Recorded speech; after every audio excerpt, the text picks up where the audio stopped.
रे संगठन को शक्तिशाली करिपरिबा एवं जो माने आज आम सहित सामिल होती से आम सहित कांध कांध मिली काम करेंगे।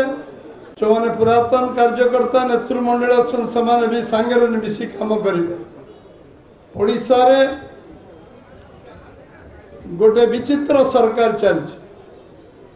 सरकार आग किए पछ किए मझी किए जानी होना। सरकार किए चलाउची से सीधा सड़क कहूना मु सरकार चलाउची बोली। गोटे भ्रष्ट सरकार ग्रामांचल भुवनेश्वर पर्यंत दुर्नीति भ्रष्टाचार रे लिप्त थिबा सरकार अनीति एवं आम संस्कृति आम परंपरा सबको नष्ट करुवा गोटे सरकार। केतेबेले बिजु जनता दल आज जे शासन क्षमतार अच्छी तांको मनर स्पष्टता नहीं।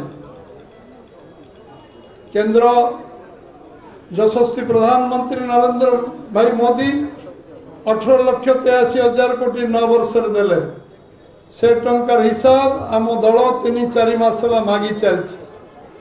सरकार नैतिक साहस नहीं से हिसाब दवाई से टंका कौ बाबद खर्च कर जलसेचन खर्च कर शिक्षार खर्च कर स्वास्थ्य खर्च कर पर्यटन प्रकल्प खर्च कर शिल्प खर्च कर ये हिसाब तांका पाखे नहीं।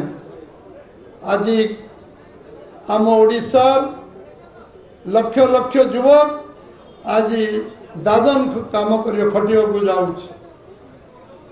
रोजगार व्यवस्था नहीं, जलसेचन व्यवस्था नहीं, चाषी पाखे चाषी को उचित मूल्य मिलूना।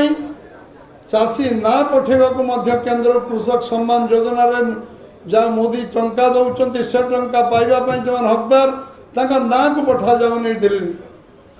आज जो माने आज ओडिशा कोटी कोटी टंका एनआरजीएस को लिमिट भी प्रधानमंत्री रखी ना यशस्वी नरेंद्र मोदी किंतु से टंका ग्रामांचल 11-12 वर्ष पिला ना जॉब कार्ड करी तांको खर्च करी आत्मसात टंका करा ये कथा को समस्ते आज गाँ गाँ रे चर्चा अच्छी लोकों भीतर चर्चा अच्छी लोक आलोचना चर्चा करुँच ये सरकार केवे जीव गोटे गोटे दिन सब लोक को वर्ष लगुच जे सरकार शीघ्र निर्वाचन शीघ्र सरकार जाओ।